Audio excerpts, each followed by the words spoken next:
now they have the power to subpoena witnesses. They can subpoena documents, etc. But all this really says to us is that this investigation isn't going away.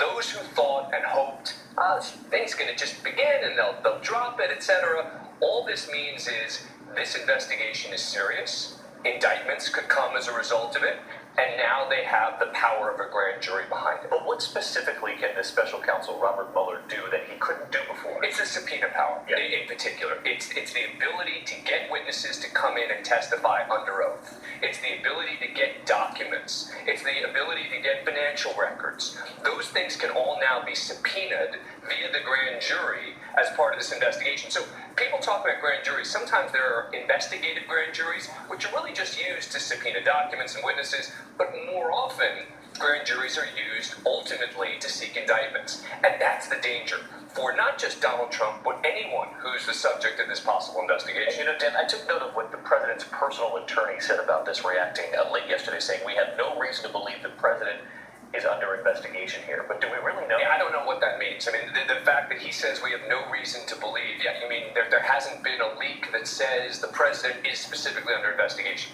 I don't think it's any question that the president is part of this investigation. Does that mean he's going to get indicted? Absolutely not.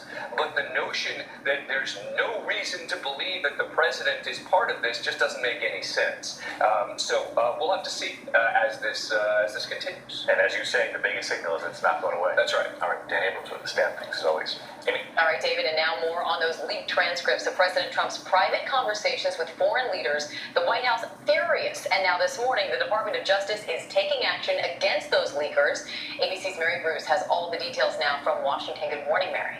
Good morning, Amy. Well, for weeks, President Trump has railed against the leaks coming from within this building, calling them damaging, illegal, and vowing to crack down. And now this morning, after yet another controversial leak, his administration is finally poised to act. For months, the Trump White House has been getting drowned by leaks. We're going to find the leakers. They're going to pay a big price for leaking. And this morning, the Trump administration is set to announce their plan to plug the holes. On Capitol Hill, top Republicans are fed up too. These people should be fired. They should be out of government. They're disloyal to our government. And I hope that that's what's going to happen. Members of both parties are reeling after the Washington Post published leaked transcripts revealing contentious conversations between President Trump and foreign leaders just days after he took office. The first with Mexican President Enrique Peña Nieto about Trump's signature campaign promise to build that wall. Who's going to pay for the wall? Who's going to pay for the wall? But on the phone, Peña Nieto says the idea Mexico will pay up is completely unacceptable. President Trump explains, I have to have Mexico pay for the wall. I have to. I've been talking about it for a 2-year period. Adding, this is the least important thing that we are talking about, but politically, this might be the most important. When Peña Nieto still insists Mexico will not pay, Trump implores, you cannot say that to the press. The press is going to go with that, and I cannot live with that.